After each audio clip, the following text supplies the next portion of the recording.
Hello and welcome to this week's edition of the Concord University Coaches Corner. I'm your host, Cloonan, here with head men's and women's track coach Mike Cox. Coach, always great to have you on the show. Pleasure to be here. Thank you. And so we're going to start things off. You open up the season this weekend at Winston-Salem State. So what are your expectations for the first meet? Well, I mean, we've been practicing a long time without, really no light at the end of the tunnel. So to have this meet is it's going to really just show us where we're at. And it's exciting just to, I know a lot of people are, kind of nervous, and a lot of them it's going to be their first college, track meet.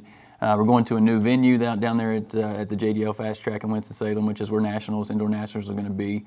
So the competition is going to be a lot better than we're used to this first meet too, which is a good thing. I mean, it's going to be motivation either way, coming out of it. Hopefully things go well, but if they don't, it'll be motivation to keep working. Mm-hmm.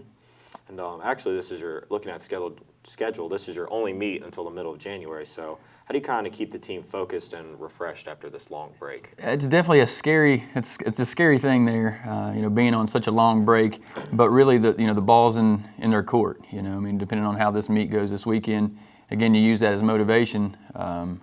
But if we don't do the work over the break, then it's gonna show when we come back and take us longer to get to where we want to be. So hopefully, everybody do their homework over the break, because it is a long break.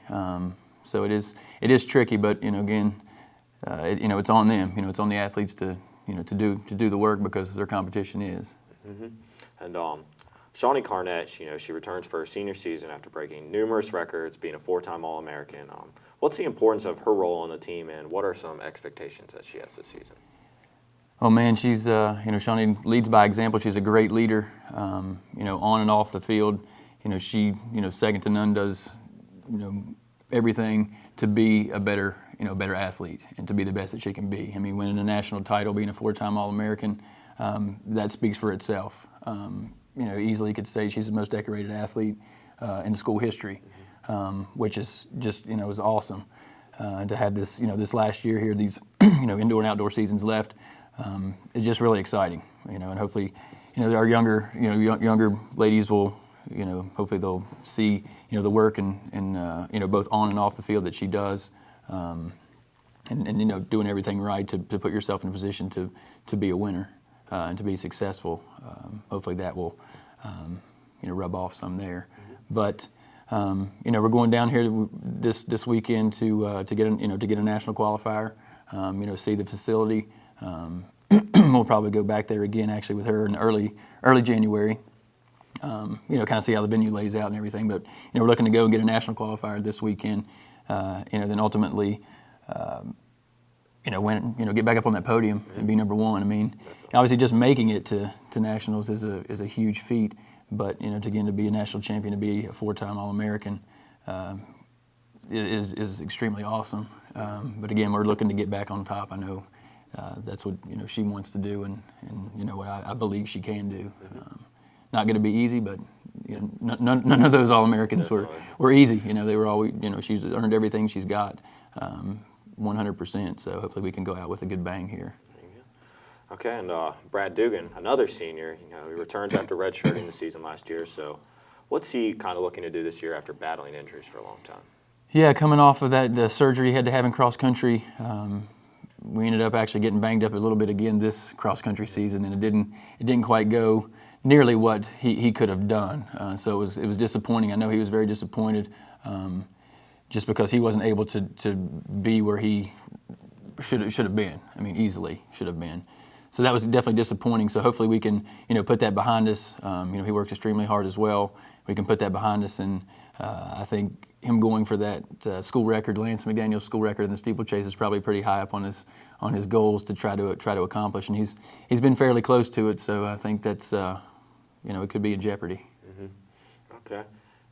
Another senior, Jeff Fertig, returns after a solid career so far in the high jump. He's won the WIVIAC title and qualifying for the NCAA championships last spring. So what does he work to improve on in order to make it back there this year? He was on the outside looking in a couple times. I mean, he was one of those first guys to not get in, which obviously is disappointing. But he made it there last year.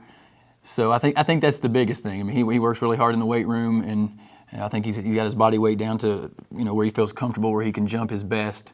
You know, we may have a few pounds to go here and there, you know, once we get closer to the end of the season.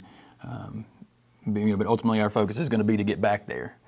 But, you know, in getting back there, you know, he's been there now. He's you know, been to the big show. He's seen what it's all about.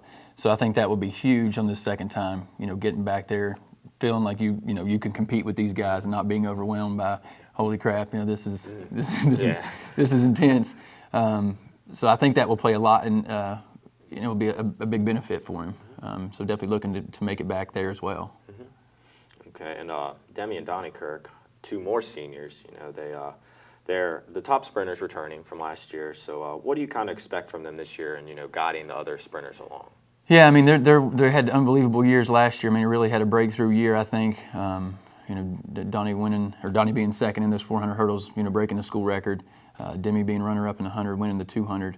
You know, it was definitely really exciting. So hopefully these younger ladies will you know, look at their work ethic, you know, out there on the track and see how hard they're working, and we'll want to do the same, because I know those girls are laid out there when it's time. But they, you know, again, they work hard all through the season and a half already. So hopefully that will again rub off on some of the younger crew there to kind of fall right in line there, and because you know those ladies are going to graduate, so we're going to have some ladies step right back in. So hopefully that'll be the case. Okay. Yep. And kind of wrap things up, you know, who are some newcomers that you think will contribute to the team this year? I mean, I think we have good little nucleuses on both the men and the women's side. You know, on the men's side, with Jonathan Gore in the sprints and the long jump, he should be a good contender in that long jump, as well in the sprints. Obiero Akio in the triple jump, as well as we'll use someone probably on some relays and some sprints possibly as well. Jacob Meadows in the middle distance area in that 400, probably on some relays as well. Josh Gursky hurdling in 400 and relays too. You know, then you know, even with our freshman cross country guys who came in and made a good impact, you know, on the cross country side there, and Brandon Lee and Simran Nicely.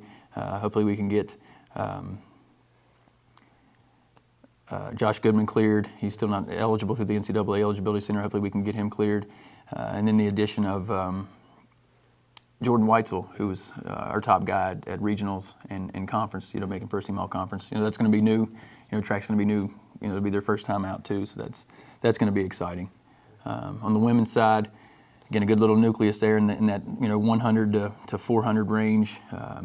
You know, Jessica Roll, Desiree McCarroll, Sharice Williams as well in those sprints, but also in the long jump, I think she'll be a good contender to possibly win a title in the long jump in the conference this year.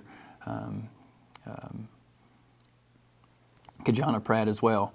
So again, I think we got a good little nucleus there of you know younger crew it's going to be something that we can build on and hopefully continue to build, you know, on what we have. Definitely. Okay. And that will do it for this week's edition of the Coach's Corner. I'm your host, Cole Cloonan, for Coach Mike Cox. Thank you guys for tuning in.